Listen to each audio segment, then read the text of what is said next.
Hi, everybody. This is Peter Cipcowski with the Roe Jan Community Library, and I have the pleasure today of speaking with someone in our community who has a long history here and has a good deal to share. I think this will be a particularly fascinating historical overview of a special corner of our county. And our subject today is Edgar Masters. Hi, Edgar. Hi, Peter. Edgar is, many people don't know, a third-generation commissioner of New York State Parks, and has also been actively involved in the Copake community on the planning and zoning boards. That's okay. And that's Deb, his wife, over the corner that we just saw her shadow. The important person. Edgar, you have a wonderful story to share with us, and perhaps we can start with your grandfather, who I believe discovered where you now live. Why don't you tell us the story of how he came to this corner of Columbia Thank County? you, Peter, and thank you for doing this. I think it's a wonderful thing to record history of our community, and doing it verbally adds a certain flavor to it, which is great. My grandfather was a woolen merchant in the 1880s, 1890s. Wool was the major apparel, to some degree, household fiber in those days, long before synthetics were invented. And he sold the product of New England, New York State mills, woolen mills, selling the broad rolls of cloth to garment manufacturers, to upholstery manufacturers, and the like. His hobby for relaxation was trout fishing, and he was a purist in that venue. He tied his own flies. He had Orvis fishing rods, bamboo, lightweight things, and he liked nothing better than to go to the streams in the Berkshire Mountains and throw his line in and see what he could catch. One year, the water was particularly low in the Berkshire Hills, and a friend said, get a horse and buggy and go over what is now Route 23 past Catamount into Columbia County, kind of less sophisticated in those days than the Berkshire Hills as a home for people, and fished the Roeliff Jansen stream. And he did that, and he loved it. He found that he could take a train from Grand Central to Copake Falls, then Copake Iron Works, walk a short distance down the hill to the TI, which had a dining room and a bar and a bed, and the bar was probably the most important part. And he would fish the Roeliff Jansen and the Bashfish stream. As time went on, he was befriended by Tom Keating, who ran New York's, what was then called General Store. It was located where David Bruzy lives now, and had a big sign on the east side of it which said New York General Store, so that folks getting off the train would be drawn to it. And Tom took my grandfather in a horse and buggy past the railroad station and across the Bashfish stream, and they wended their way back up, which was really just a kind of a logging road, or indeed a charcoal road, up to the valley that is between Washburn and Burnt Mountain on the west side and the Alanda Ridge on the east side. And folks who look at those hills from, say, Route 22 don't realize that there is a quite an extensive valley between those two ridges. And that is High Valley. We call it High Valley Farms, where we live. And grandfather, the first thing he did when he saw the streams that were on the property was to buy the lands. Took a while, but he accumulated most of it from the Miles family, who had owned it because it was charcoal for a source of fuel for the Copake Iron Works. The Miles family ran the Copake Iron Works from the mid-1860s, I think, until it closed, or very closely, till it closed in 1903. And the first thing grandfather did was not build a house, not build a barn or anything like that. He built a dam, and he dammed a couple of the streams, so he had his own trout pond. And that was the genesis of our family. One thing led to another. He built a large barn, had one of the first purebred dairy herds in the area. He continued to do that for 10 or 15 years and then sold the cows. Some of them went into local herds to help make the change from grade cows to purebred cows. He put sheep on the property. Then he died in 1929. My father, only child, was able to keep the property in the family during the Depression. Fortunate for me. And when my father died in 1986, it was, I think, my brother and I inherited. I was fortunate to be able to buy my brother's half, and my wife, Deb, and I have been living here ever since. So that's kind of the background on it. It's just one of the loveliest places. We're the luckiest people in the world to be able to enjoy this and be part of the town of Copake and Copake Falls. Yeah, it's a remarkable place, and you're surrounded by a pretty remarkable park, which is part of a larger park system. So I know your grandfather had something to do with the establishment of the Taconic State Park, and maybe you could give us a little bit of history around his relationship with Bash Bish Falls and the Taconic State Park. Indeed, he did.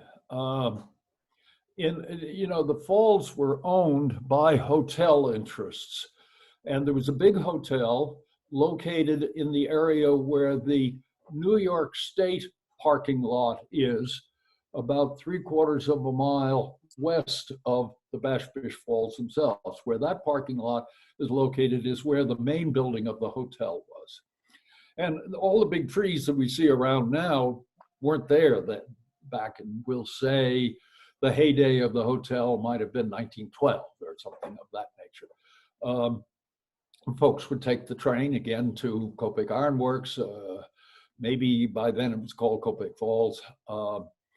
Take a horse and buggy ride in to the hotel and sit on the porch and rock and walk to the falls and enjoy the outdoor splendors of the area, which is lovely and beautiful, as we know. But by the end of World War I, the hotel burned in a bad fire and was not rebuilt. And the automobile had sort of put the train and visiting and sitting on a chair on a rocking porch out of business, so to speak. The trends were changing. So the concern was that the falls and the surrounding 600-700 acres in Massachusetts and New York State would become commercially developed in a way that would not be beneficial to the beauty of the area and the falls themselves. My grandfather, together with several other people in the area, one of whom was then the leading citizen of Hyde Park, New York, Franklin Delano Roosevelt, before he became governor of New York State, and several other men formed the Taconic State Park Commission. The Taconic State Park, our park that we now know here in Copake Falls, was the first park in this whole region. The parks, New York State parks, were a new concept.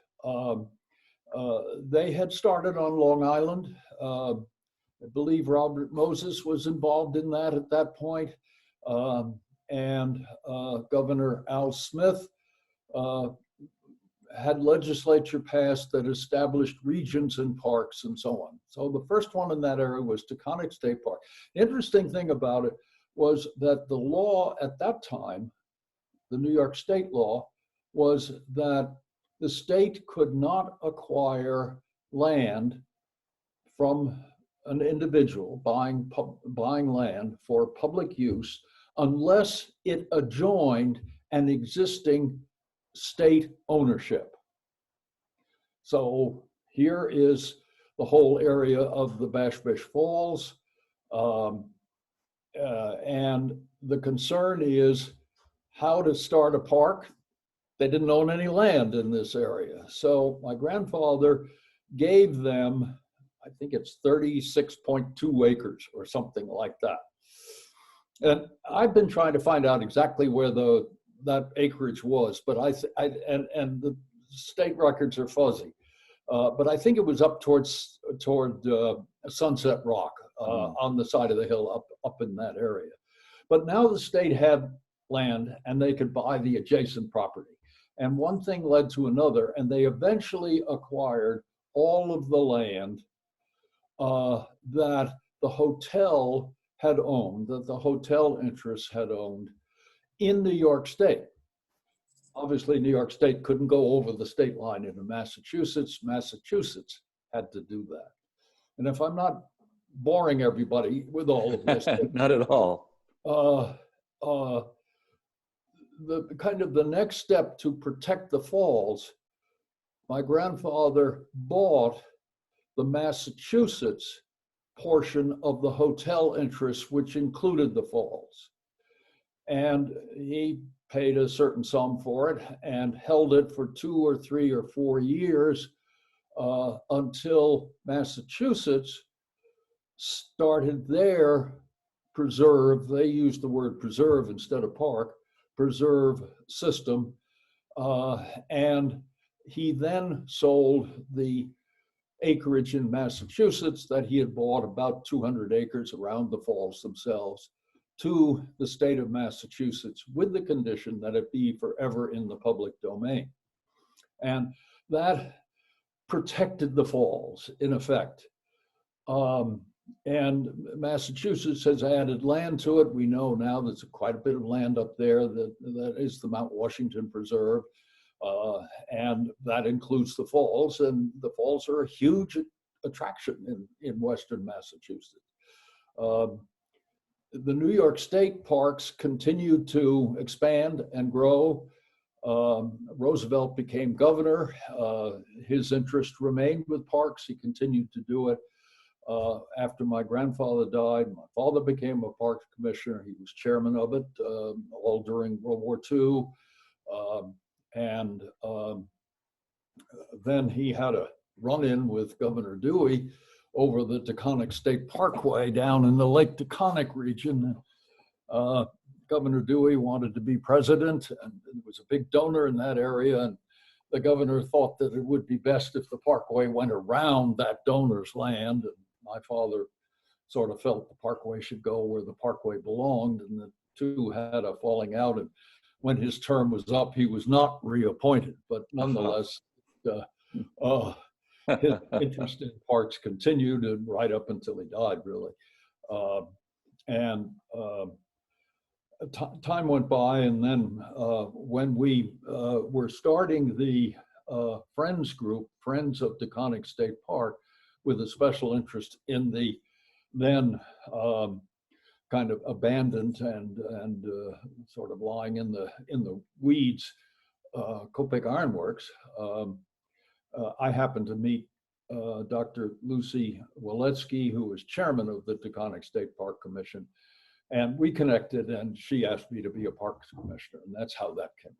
I see. Hey, Edgar, speaking of the Parkway, maybe this is just sort of a fun fact or an irrelevant fact, but wasn't there some discussion at some point when the park was the Parkway was being created, that there might be a leg headed right to the new Taconic State Park in the 30s? Is that accurate? Yes, that is accurate. I think there were 2 extensions off the Parkway. You know, the one big one that got built, and I'm not answering your question immediately, but I'll get back to it. The one big extension that got built was from the Parkway to the Bear Mountain Bridge. And that, of course, is a spectacular scenic around those hills that are right there where the Hudson River is narrow. And you go across the bridge and you go to Bear Mountain State Park on the west side of the Hudson River, which is a lovely facility and is large and very active these days. But the first one, there was thought that there might be a branch of the Parkway to Hyde Park, and that was when Roosevelt was still around on the commission before he became governor. And then there was some thought, because the Taconic State Park was the first and the lead park at that time, if you will, that there would be a road that would come. I think it's fortunate. I suppose economically it might have been an advantage, but I think it might have changed the character of Copake, the town of Copake that we enjoy so much. It's interesting historical speculation, but that's true. Yeah, thank you. Yeah, I mean, it's interesting to imagine had the Taconic State Park not been created, had those commercial interests that you were discussing around the Bashbish Falls in the early part of the 20th century persevered, had the Copake Iron Works persisted as an industrial entity, had it been able to, of course, geologically, it really wasn't possible, but so much did not happen that did preserve, our community. Edgar, tell us a little bit about, you're a founding member of the is it the Friends of, I know it's the Friends of Taconic State Park, but in particular, a founding member of the, what is it called with regard to the Copake Iron Works? Well, we are, our group is called the Friends of Taconic State Park. We have, and we do think of the park as a whole, even including Rug Pond, but our focus has been on the ironworks. So tell us a little bit about the ironworks, Edgar. Why are they so important to you personally? Why do you think they are an important component in the historical narrative of our region? Well, our region was a huge source of cast iron.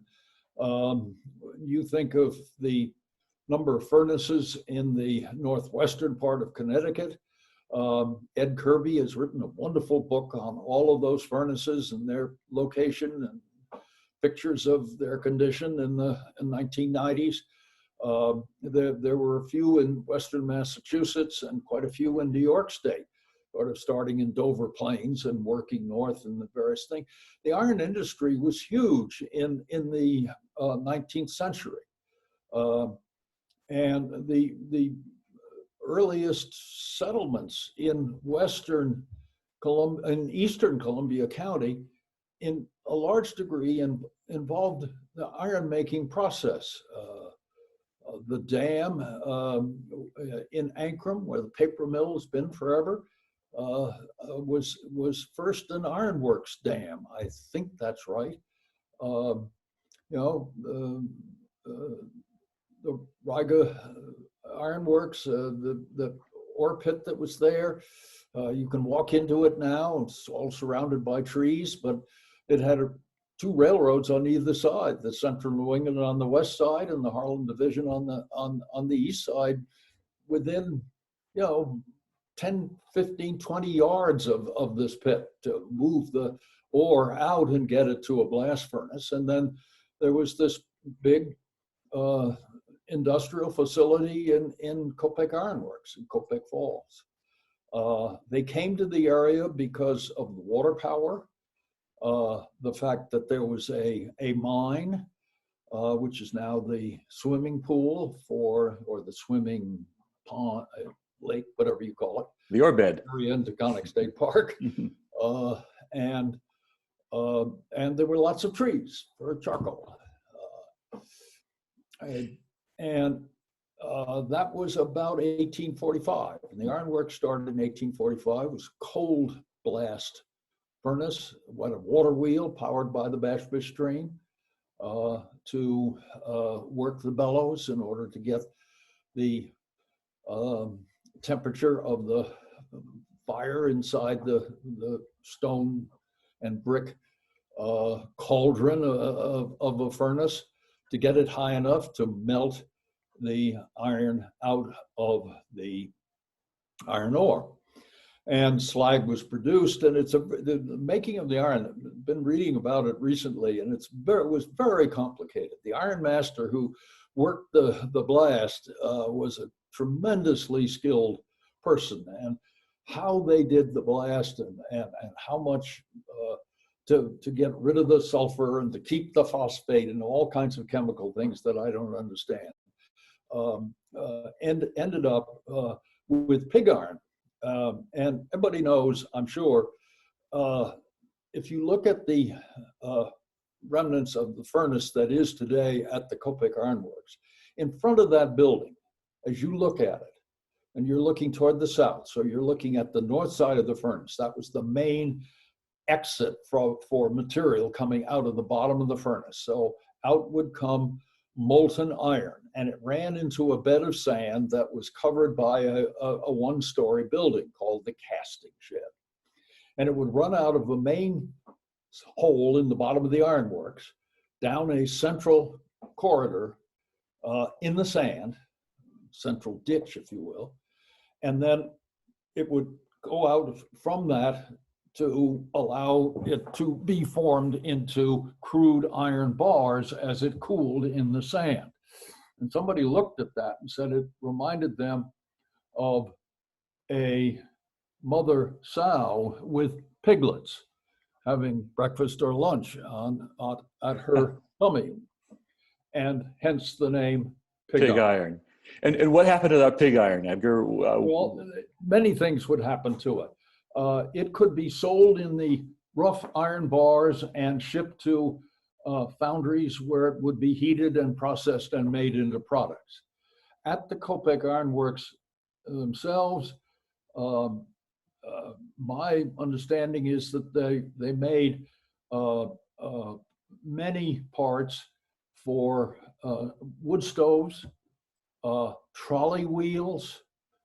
Trolleys were big in the late 1880, 90, 1910 period. You could build a roadbed for a trolley so much easier than for a heavy steam engine. And there were trolleys that ran around the area. So they needed wheels, obviously. I think they may have made cannons, although I'm not so sure about that.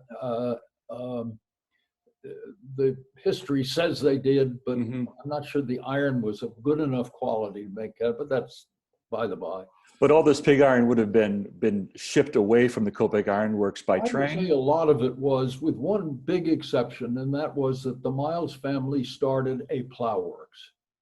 Oh. And the building for the plow works was located along the Bashfish Stream, just north of where the Harlem Valley Rail Trail Bridge, or what used to be the railroad tracks, crosses the Bashfish Stream.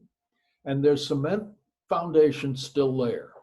And that was the plow works. And that's where the Copake Iron Works plows were made. And we have a museum at the Copake Iron Works, and we have several Copake Iron Works plows in there. And they were made there. And, you know, when you think of it, you know, it's a one horse plow, but prior to an iron plow, you had a wooden plow. And a wooden plow would probably last a day if you were lucky. And you had to start all over again and make a new one. You buy an iron one, even if it was cast iron, which might break when it hit a stone, you know, but it would last a whole season and then maybe two. And what a huge difference. So that was So, Edgar, when I was a kid growing up in Copake Falls, of course, the Copake Iron Works, it was like visiting Angkor Wat, right? It was an overgrown jungle. There were trees everywhere. And of course, you have made it very clear that during the days of the ironworks, when that was in operation, we lived in an area where it was quite treeless. So it was a very different kind of place for us now. And unfortunately, I was one of those kids also who may have sort of, you know, ambled up the old furnace and maybe knocked off a stone or two, I confess. Good. So probably took home some slag in your pocket too. Yeah, more than a few of us have, I'm sure. It's pretty irresistible. But tell us a little bit about your efforts now at the Copake Iron Works. I know that you're working very closely with Deb and with a team of active folks to tell the story, to curate the message. And our listeners here, if they haven't been to the Copake Iron Works in Copake Falls, should absolutely visit because you've done an astonishing job. narrating that story? Well, when the Friends of Taconic State Park, when then park manager Ray Doherty suggested the formation of the group and brought up neighbors together, Jane Peck, Mib Zelli, Deb Cohn, Edgar Masters, David Silvernail. I'm forgetting some at the moment, so, which is unfair, but that first group, we didn't just want to be a group that met and talked about things. We wanted to do something. And we decided that if we could resurrect and preserve the Copake Iron Works, that would be a real benefit to Taconic State Park. The Copake Iron Works ceased operation in 1903. It remained in Miles' ownership until a developer bought some of the land from Miles together with the hotel land to try to start a tourist attraction, which is what led to the preservation of the falls and Taconic State Park, as I've discussed earlier. When the state bought that land in the mid-1920s, they bought the land to create the park. They were interested, as they still are, in camping, hiking, swimming in the ore pit, and they, in a sense, when they bought the land, they got the iron works with it.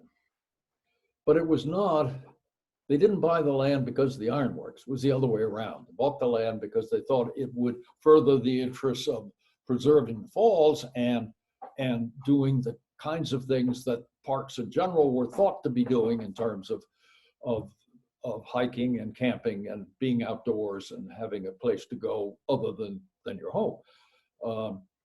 The history side of it was not crucial. The ironworks was an industrial ruin. As buildings deteriorated, state parks just removed them. So the furnace, which had never seen the light of day, we do not have a photograph of the furnace when it was in operation because it was inside of a great big wooden building and couldn't take the photograph easily and so on. We know what it looked like because we've all seen it, or what's left of it, from years of being exposed. The final blow to the furnace came after the famous hurricane of 1938, which destroyed so much of Rhode Island and Massachusetts and New England, the coastline, but also up as far as Vermont, and came through this area. And the Bashby Stream was a torrent. It washed then, I don't know if it was called Route 23 or Route 344 in 1938, I guess it was. Washed that road out in many places in New York State over the state line. Washed out the bridge that goes across the stream to get to the ironworks. Curiously, one of the narrow gauge railroad bridges that was still in existence survived the 1938 hurricane. And as a kid, I was 4 years old in 1938. I can remember taking the train up, and we walked to that bridge, and Emma Williams, who managed the farm for my father, came down with a horse and wagon and met us on the other side of the bridge, and we got across the Bashford Stream by crossing the old railroad bridge that had survived the hurricane, because the Valley View Road Bridge was non-existent. It had halfway to Copake by then. But I've lost my train of thought here.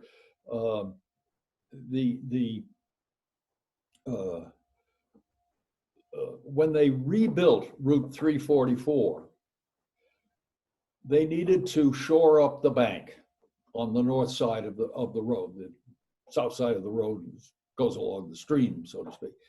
So they cut in to make it wider, make it better, normal improvements when you have a disaster like that. So in order to build those walls, they looked at the furnace. The furnace was clad with these huge marble stones. And they were just laid up. They were not cemented together. They were laid up one on top of the other. They acted as insulation for the hot blast that was going on inside of it. And so they took the stones from the furnace. Why not? It was depression, or country was coming out of depression slowly, but nonetheless, money was very tight. So they picked up the stones, took them off the furnace, and used them to form the banks on the north side of Route 344. It made good sense at that time. Unfortunately, it was terrible for the furnace, because the furnace, you know, it was lined with brick inside where the blast took place. Then it was built up on the outside, and the big space in between, they just took rocks and filled it, loose rocks, with sand, and that was insulation. And with the removal of the big stones on the outside, which, by the way, were quarried in the Dover Plains area and brought up in the early 1870s on the Harlem Division of the Railroad. With the loss of those stones, the furnace just began to crumble. So we wanted to preserve that. So the first thing we did was we put a roof over it.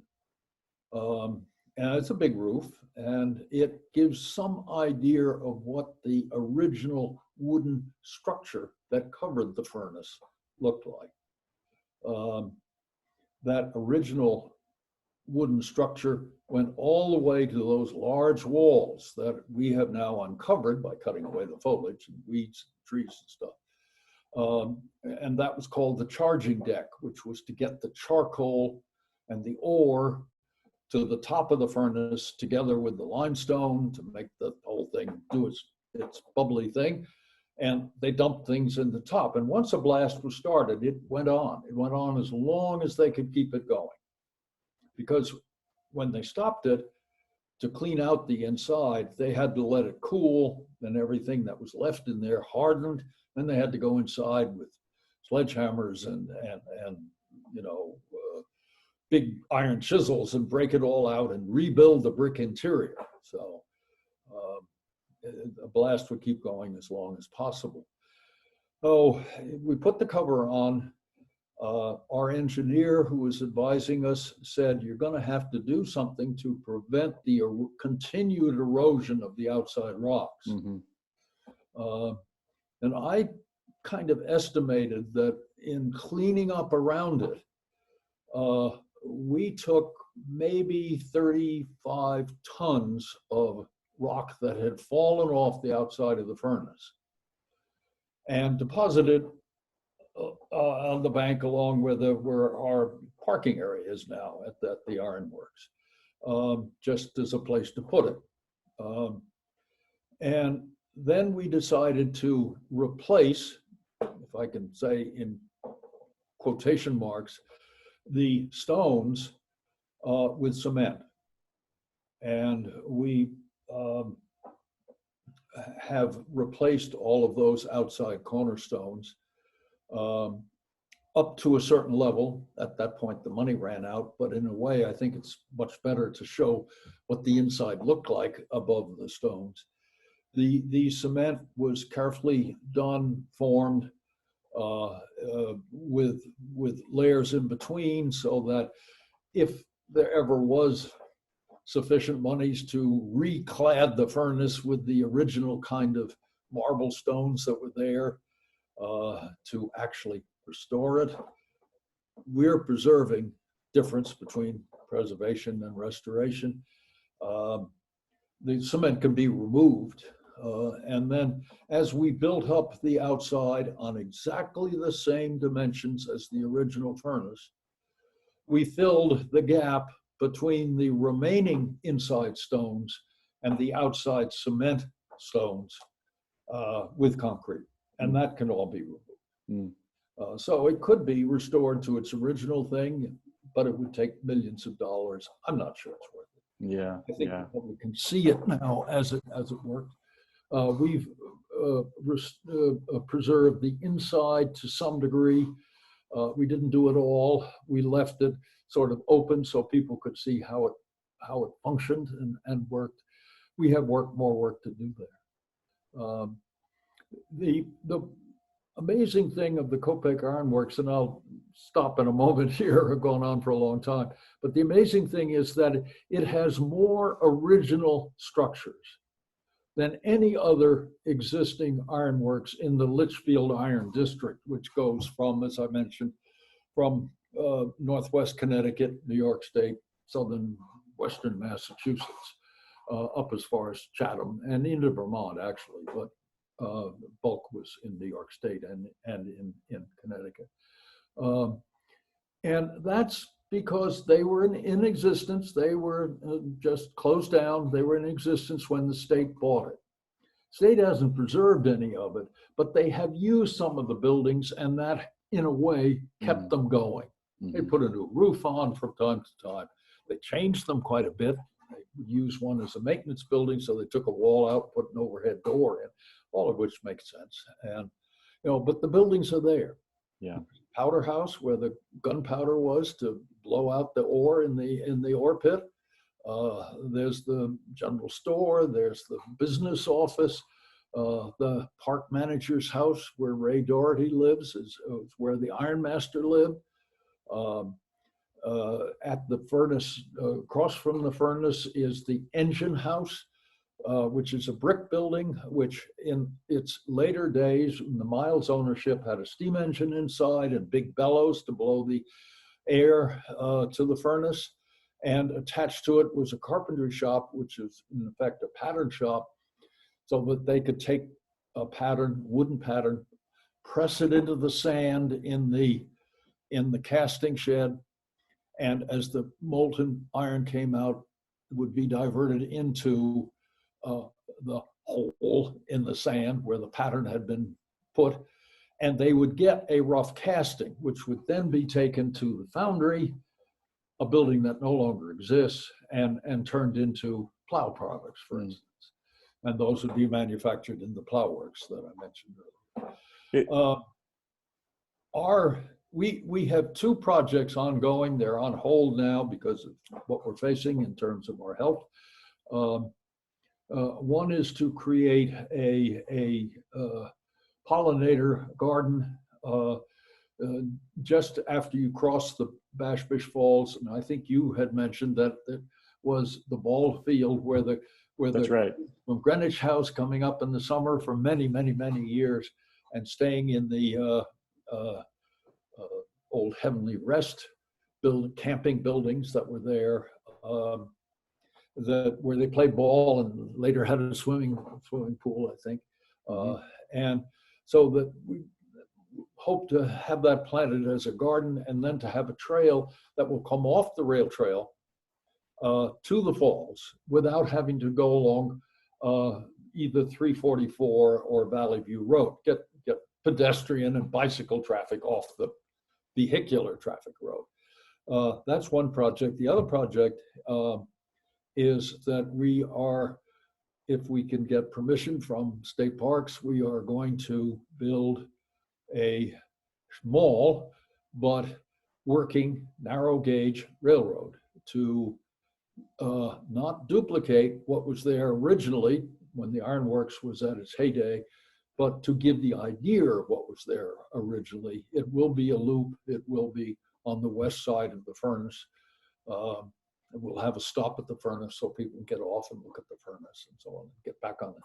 And it will be open to the public. We hope to have rides for kids and rides for grown-up kids who like trains. And we have a gas-powered steam engine, which is now stored, waiting approvals here at High Valley.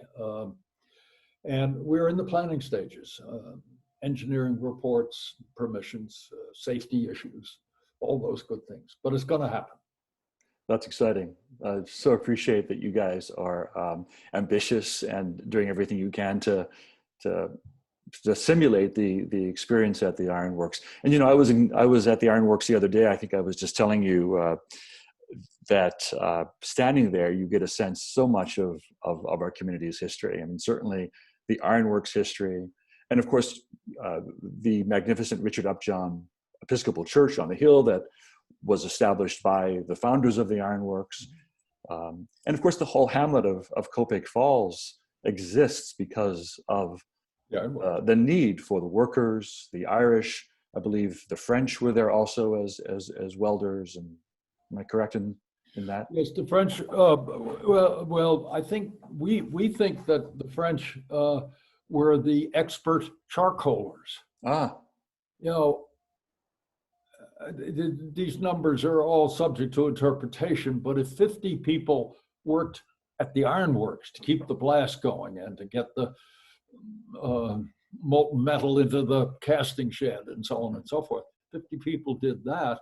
There were 500 people in the woods cutting trees, piling them up on charcoal pits, which are not pits, but are sort of flat tables, and covering them with earth and then burning them to get the impurities out, in a sense, in the absence of oxygen. And that was rigorous work because if the fire broke out through the dirt covering, it would ruin the burn. So somebody had to be there, and somebody had to be willing to get up on top with, not bare feet, but probably pretty crude shoes in those days, to patch it up. And amazing. And there are a lot of those charcoal pits tables on our property here at High Valley in the woods, many of them. And you see along the edge where they dug into the boniest, rockiest, hardest soil to get earth. And they did this by hand. They had no chainsaws. They had no hydraulic assistance with a backhoe or anything of that nature. It was work.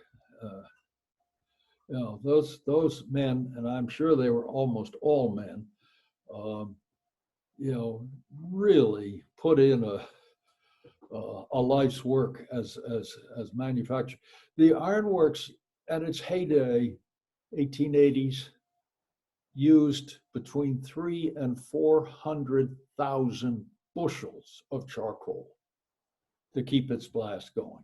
A lot of trees. It's a lot of trees. It's a lot of trees, and somebody figured it back into the number of acres, and I can't do. And of course, they cut the trees that they thought would be the best wood. They left this one, they moved that one. They were on the hillside, and they couldn't get the trees off the hill.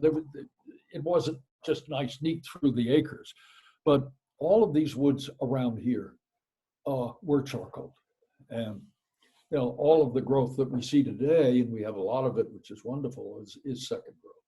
Did you ever wonder what it looked like when your grandfather arrived in Copake Ironworks, and when was that? Well, the ironworks probably looked pretty much as it did.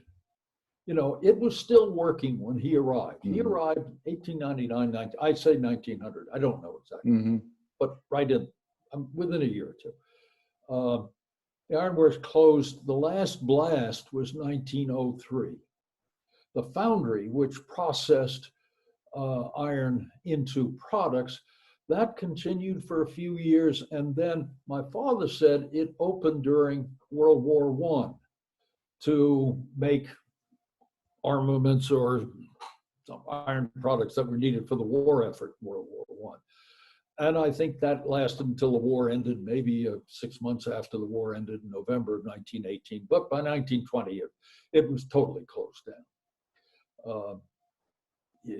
But the ironworks was pretty much the way it was when it was functioning when he arrived, and he saw that. I think my father told me that he had seen it pretty much in the way it worked. Certainly, that big shed over the furnace and the going back toward where the charcoal bunkers were, was in place. It wasn't torn down until the late 1920s. So, you know, you could see it then as it was when it worked. Then we lost all that. By the 1950s, it was just a ruin. And now it's kind of getting back to where it was. We have a really good museum there with all kinds of stuff in it from that we found wandering around the area. And some of the old carpentry equipment is great fun to see. They had table saws and drill presses and a lathe, all driven with great pulleys and belts and things like that. We hope to get all those going. Edgar, this has been a very comprehensive overview of the ironworks and also of the origins of the Taconic State Park, and this is terrific. But we should wrap this up. But I want to ask you kind of a more personal question. You mentioned that one or two of the projects that you are realizing that you're dreaming about for the ironworks have been stalled because of our health crisis. But on a personal level, why don't you just take a minute to talk about how you and Deb are doing and how you guys are facing the obstacles that we have right now in society. Since this is an oral history project, not just for the wonderful history of the Copake Ironworks and the Taconic State Park, but for our community at large. What's your story? I will answer that. There's one more thing I just kind of want to put in, and that is the rail trail. Yes. And I have a sort of quasi responsibility. I have no say in it. I'm not doing much for it. But as a park commissioner, I am trying to keep the completion of the rail trail from Wasaig to Hillsdale in front of New York State Parks. And we're being successful in that. The section from Millerton to the county line is being worked on as we speak now and should be complete sometime this calendar year, assuming that the pandemic doesn't delay it more than it has. Then the only remaining section is the Black Grocery section. And funds are available for that. The engineering work has been done on that. The right-of-way has been reacquired from private ownership, thanks to the cooperation of the owner at that area. And that's going to happen. So it's going to be a wonderful thing for Copake Falls. Going to be a wonderful thing for Hillsdale, already is to a degree. It's going to be a wonderful thing for Copake if we can get a connector from the rail trail. We've talked about connections earlier, into the town of Copake. So I just wanted to mention that and say that that's something that's been very important to me to see. Well, as a Hillsdale resident and as the town supervisor at the moment, that is exciting to us. Hillsdale is so excited about the rail trail. Of course, we've got that 1 mile leg now that's open, but of course it's limited. It's limited. So being able to get it open to Copake Falls, onto Millerton, onto Wasaig is very exciting, and it will certainly help our local economy as well. I think that's all going to happen. I think by the end, let's be optimistic and say by the end of 2021, it's complete. Love it. And on to Chatham. Deb Cohen and I have lived here, I on a full-time basis, Deb on a full-time basis. I came here full-time in 1984, so I've been here, whatever that is, 35 years, plus or minus. Deb has been here 25 years, plus or minus, with me. We're just so damn lucky to have this place, with thanks to my father and to my grandfather and their wives for creating it and having it come down through the family and remaining in the family. if you have to be housebound, we're just the luckiest people in the world, because not only do we have a big old house to rattle around in, but we've got a lot of acres, and they're reasonably isolated, and we can get outside and we can do things. I love to work in the woods. We have a wood road trail system. You joined us a week ago for a hike and saw a bit of that. And we try to feature the woods because the woods are beautiful, and there's so much life in the woods in terms of birds and plants and deer and raccoons and coyotes and poop on the trails. And Edgar, forgive me for interrupting you, but it looks like you've had an encounter with a tree recently as well. Yeah, the tree won that one, but most of the time I win. But the terrain was a little rough, and I slipped and bong on the head. That's all right. And so we're fine. We have a couple of tenants who are really New York residents and use their houses here. One family's been with us for over 30 years, so they're family really. And they're now full-time residents during this COVID business. And they take walks and we take walks together. Excuse me. Over this weekend, many people came up the hill and walked around the circle, which is great. We're just delighted to share the property with folks that don't have the access that we do. So we're very lucky. And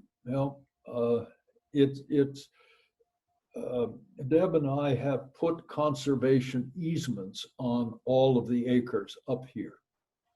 So we hope that it can be preserved pretty much as is, if you will.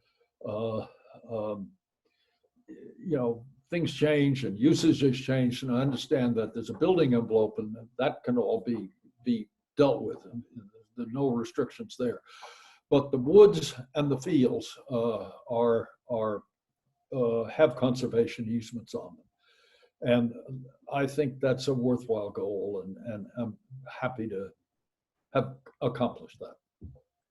Well, Edgar, thank you so much for spending so much time with me today and sharing the story of your grandfather, your dad, and your own story, and thank you for your leadership in the community and your vision for its future. So it means the world to me personally, and I know that our listeners here in the near future and also 100 years from now will be very interested in what you've told us today. So I thank you.